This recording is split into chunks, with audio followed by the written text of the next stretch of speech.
On behalf of the EFDD, Mr Farage. I've been wondering why David Cameron's been slashing our armed forces, won't commit to 2%, is happy for us not to be able to defend our islands. I think Mr Juncker's given us the answer. We're going to do it at an EU level. We're going to have a European army. Now, when I raised this last year with the Deputy Prime Minister, Liberal Democrat Nick Clegg, he said it was a dangerous fantasy to even talk about an EU army. I hope every Liberal Democrat voter has heard Mr Verhofstadt today, the leader of the European Liberals, crying out for militarisation at an EU level. Of course, the truth is, it's already happening. We already have a European Defence Agency. We already have EU battle groups on active service all over the world. We already have an EU Navy active against the Somali pirates, and who can forget Eurocorps here in Strasbourg last year, virtually goose-stepping that ghastly flag round the courtyard outside.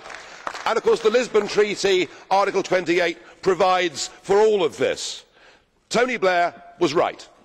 He said the European Union is not a project about peace, it's a project about power. And I think Mr Juncker is trying to seize on an opportunity.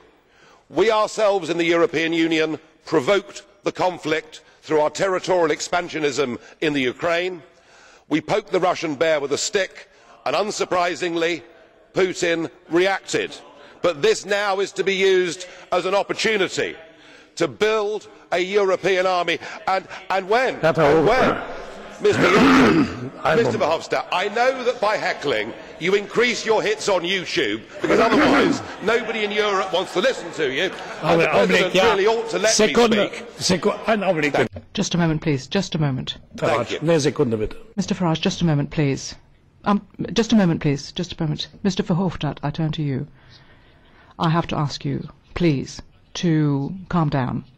You may not like this speech, but we are Democrats and we listen to you too. So please do not interrupt. Well, we certainly are Democrats, and we've never shouted you down, but you always try and shout us down. The point I was making is this: the opportunity is being seized, and Mr Juncker said we must convey to Russia that we are serious.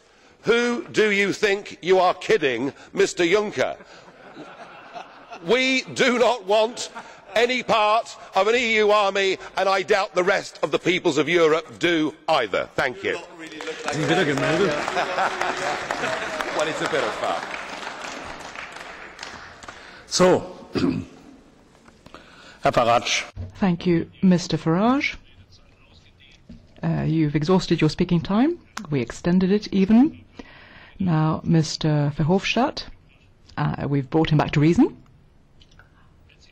However, ja gut, Vernunft ist immer eine Definition. Well, reason is a question of definition, I suppose. But anyway,